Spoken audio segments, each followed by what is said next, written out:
All right. Good morning, everyone. This is Chris Mayfield with the Fusion Hub. I am your host for the next hour. So hang in there with me. The Fusion Hub is all about building strong businesses inside of our community, so that we can support the folks that live inside our community, because what could possibly be more important than supporting people in your family and around your community? So you may know, you may not know, if this is your first time listening, the Fusion Hub is where we mash business, culture, and community all in one messy life, and then we try to start sorting it out. So uh, to that end, we are joined this morning by Lucy Boggs. And Lucy, this is, I try to play this as fast and loose as the FCC will allow me. So why don't you jump in here and tell us a little bit about yourself and what you do? Sure, no problem. It's actually Lacy Boggs, but that's Oh, totally cool. Lacey. You can call me Lucy Oh, too. I can't. No worries. It's so early. I can't even read. No worries at all. Yeah, so I run a content marketing agency called the Content Direction Agency. It's at lacyboggs.com if you want to check it out. And we help small businesses create content marketing plans, and then we can also write their content for them in their brand voice so that they don't have to. We write amazing blog posts, emails, things like that for other small businesses to help them stay in touch with their audiences and move those audiences toward a sale. And I just have to mention, you have a stunning website. Your website Thank you. is gorgeous. I love it. Love it, love it, love it. Thank you And very and much. and Yeah. and I can't believe I couldn't even read directly off of your Oh, your no worries. It's website. all I, good. I need an I need another cup of coffee. So tell us a little bit about your journey. How did you end up being a content marketing expert? Right? It's a very long and winding road to get We here. have an hour. Oh, good. Thank God. No. Okay. um, No, I started out so I went to school, as a film student. I thought I was gonna be a film director. I wanted to be the next Sofia Coppola, but Hollywood and I didn't get along. It didn't work out the way I wanted it to, and so, I had my quarter life crisis at about the age of 24. Didn't know what I was gonna do with my life, and, I got a job working for a PR agency in California in the fine jewelry industry, and that was really interesting work because it took me back to my first love, which was writing. And really it's all about telling stories, right? Marketing, public relations, all that good stuff is about telling stories. So is filmmaking. So there was some crossover there. But when my husband and I decided to leave California, we moved to Colorado. I got here and I didn't really know what I wanted to do with my life, but I knew there was a temp agency here that did for creative work, and so I showed up to this temp agency and said, "I'm a copy editor," and they said, "Really? You have no experience copy editing on your resume?" And I said, "No, no, no. Yeah, I promise, I'm a copy editor." yeah, And they gave me a experience. Yeah, it's what's overrated. that? Who knows? Whatever. So they gave me a copy editing test, and they told me I was the only person who ever scored 100% on it. So I'm a grammar nerd through and through. And from there, I got a couple different jobs, but I was mostly working in journalism. So I got a job eventually as the food editor of a hyper local magazine here in Boulder County, Colorado, writing about restaurants and getting to review restaurants. That's nice work if you can get it. Getting paid to Yeah. eat is not a bad deal. Getting Nope. paid to eat and Uh, have opinions. Um, but then about 3 or 4 years into that job, I got pregnant, and I couldn't quite imagine working the 60 to 80-hour weeks I was putting in at this mm, magazine, 3 a.m. deadlines, when we had to put the magazine to bed with a an infant. That didn't seem like a lot of fun to me. And we also did some research, and childcare here in Colorado is very expensive, and so I was going to be paying more than half my salary to not see my baby. So mm, that just didn't sound like a lot of fun to me. So my yeah. husband and I decided I would stay home, and that's when I got into the freelance gig, right? So I thought, well, I'll be a freelance writer at that point. I started a food blog because that's what you did in 2011. Everybody and their dog started food blogs. That's right. But what I didn't understand is Hmm. that I didn't know how to make money food blogging. And so while I was able to, build an email list of over 1,000 people, I got lots of good traffic. I got invited to blog for one of Martha Stewart's websites at the time. I wasn't making any money. So my husband, after a Yeah, year, yeah. took me aside and said, "I love you. I'm glad you're doing this. I need you to make some more money." I'm like, "No problem. I got a new idea." And that's when I got into blogging for other people. I thought maybe other Okay. businesses will pay me to blog on their behalf. And that's how I got this started. And that was 10 years ago now. And we've been doing that ever since. Well, it seems like a good fit for a grammar nerd. Yeah, Totally. Yeah. what's yeah, yeah. So what's funny, not funny, haha, but funny made me kind of connect back to my own. You had this dream of going to Hollywood and being a director. Uh, Hmm. and I had a dream of being a rock star, right? I was going to be on stage and I was Nice. going to play the guitar that I never learned how to play, and sing, and I can't sing. And so I also found a profession in which I am performing, just not the way I Hmm. thought it was going to be. Right. So Right. yeah, interesting. Yeah. All right, Yeah. love the story. Love the story. So so you know what what kind of knowledge are you dropping on us today for folks that uh are writing blogs or thinking about creating content for themselves? Some tips, tricks, don't do's. I'm not, don't give away the store here. I know you got to eat, but No, no. There's if nothing we're a I can. struggling business starting out, what's Yeah. There's nothing I can tell you in an hour that can totally, completely do what I do, for paid people. So I'm an open book. I'll tell you anything you want to know. Oh, that's good. Um, That's good then. Yeah, yeah, yeah. Okay. yeah. If you're getting started, if you have, well, I'll give a couple of different examples here. If you have a local business, I'm talking about like the florist on the corner or a restaurant or something that's serving a local community. Your most important thing in terms of content marketing is going to be your local SEO, so your local search engine optimization. And really, all that means is putting the right words on your website so that when somebody Googles florist in my town, you come up near the top of the search results, right? Um, and that can be accomplished just by putting the right words in the copy, in the standard copy on your website that tells who you are and what you do. There's a lot of other little tips and tricks that SEO experts will tell you, but that's really the main part of it. And then if you want to have a blog, every blog you add to your website adds more opportunities for Google to find you, right? So every word you put on your website, is something that those little Google spiders can read. And then if somebody's asking a question about that, you might come up in the answers. If Huh, you have a more national or global business. So like I'm a content marketer, but you don't have to live in Colorado to work with me. We're a digital agency, so right. we have we have clients all over the world.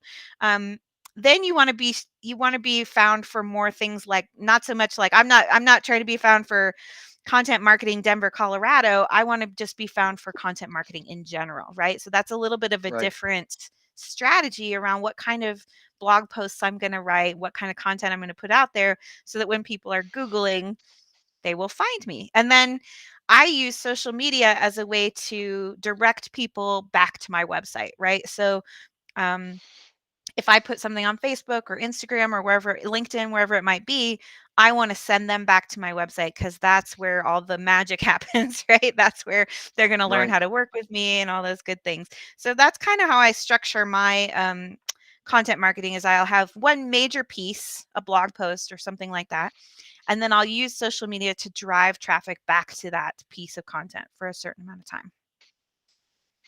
Awesome.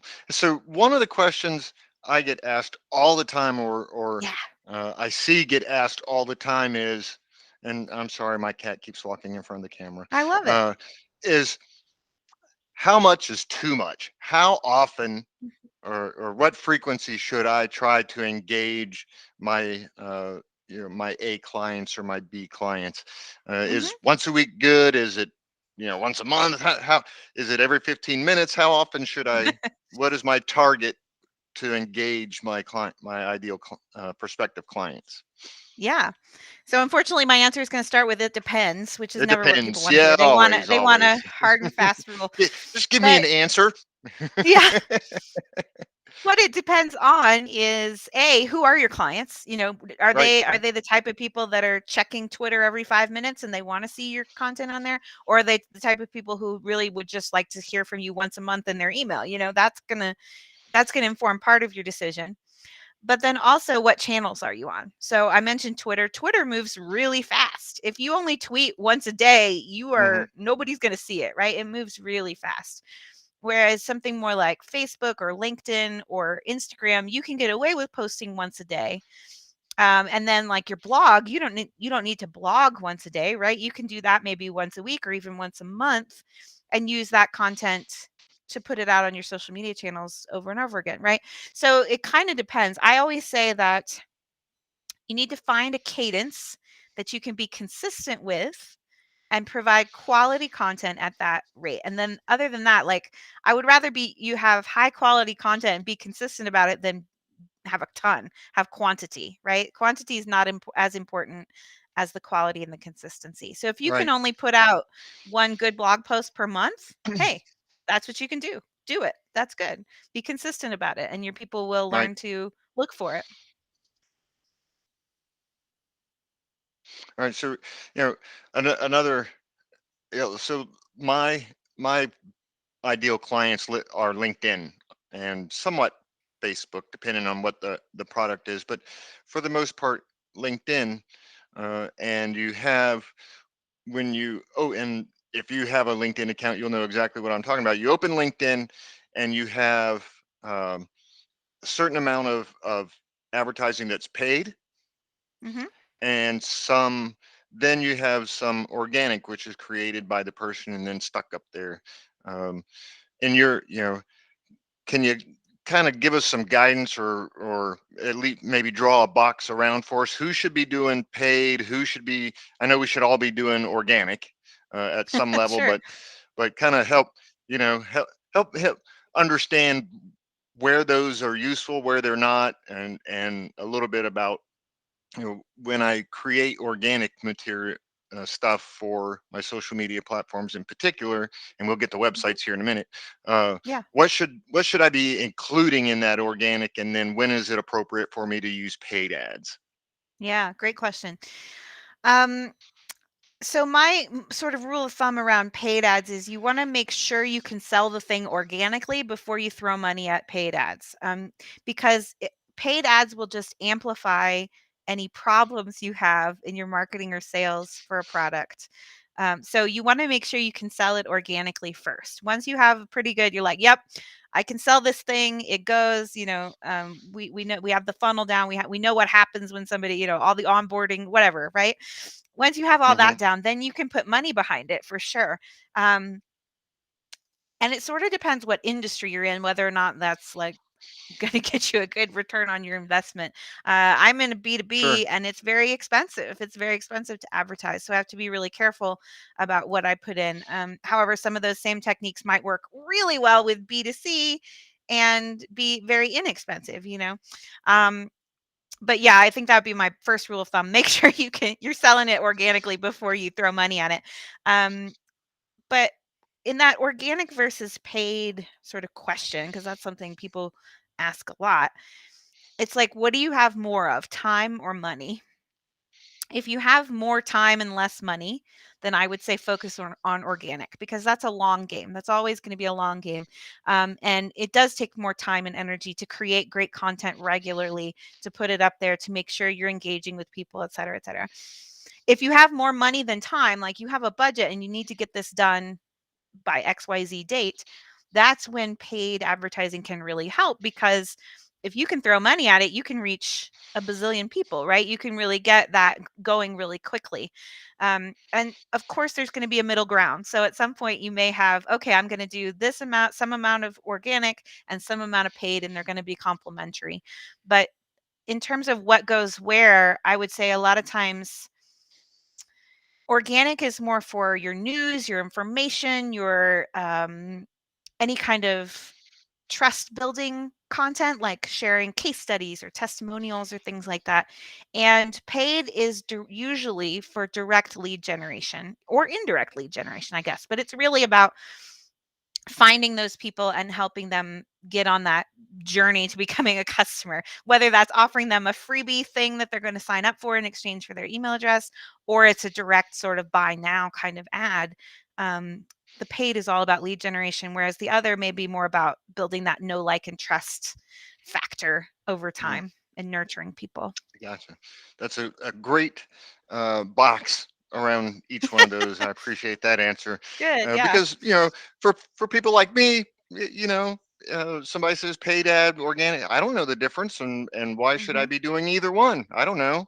Yeah. One of the but you said something earlier is that the purpose of your social media activity is to drive people to your website. Yes. And then and then once they're on your website, what I guess you kind of have your landing page or the hero area of your website. uh you know what do you want? So you drive somebody to your website, what do you want them to do? What is the purpose of that? Sure. I think the purpose is usually to take whatever the next step is toward becoming a client or a customer, right? So we're thinking about our customer journey. Um, the first step is always going to be like finding out they have a problem, right? And that might be where your organic content can help people identify what their problem is. And then what's the next step? What do they do next? Maybe it's signing up for a free thing so they're on your newsletter list, or getting a coupon, Mhm. or signing up for a call, right? So you kind of want to ask yourself, what does that customer journey look like? I always say that content marketing is about getting a series of small yeses on the way to the big yes being paying you money. So what's the next small yes in that sequence? Is it signing up for your email? Is it getting on a call with you? Downloading something, a white paper or a resource of some kind, right? There's all kinds of options.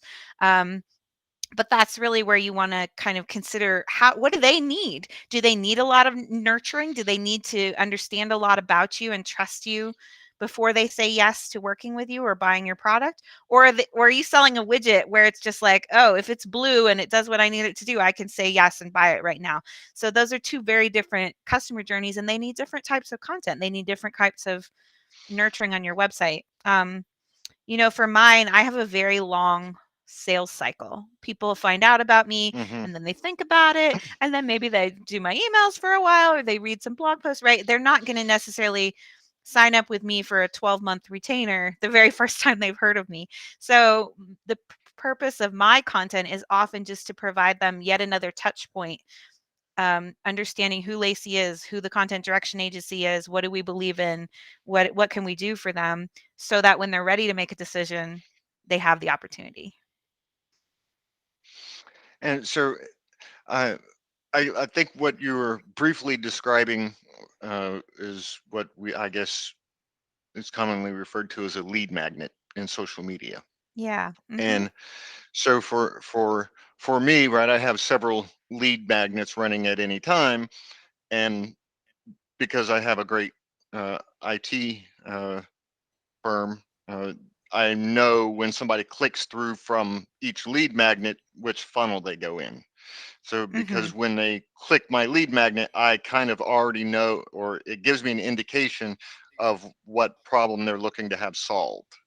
Yeah. Mhm. And I think that's where especially young entrepreneurs and solopreneurs, they don't think about what problem am I solving, and then build an entire funnel based on that, based on that Mhm. one problem, right? And then recognizing that you're going to need a half a dozen of these things, just depending on what your service is.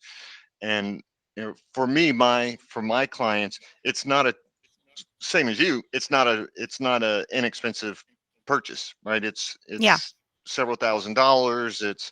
And the lead time is long. So then I have to start thinking about how do I keep them engaged once they make that initial contact, and they're in that let me think about it stage that you just talked about. How do I engage with them, and what's the best way to keep them engaged? Yeah. Thoughts? Um Yeah, absolutely. I feel like there's several things you can do. So a weekly newsletter, if you can get them on your email list, right, you can continue to converse with them and market to them over time. This is what Seth Godin called permission Hmm. marketing, right? So your lead magnet is asking them for permission for their email address, and then you have their permission to market to them over time.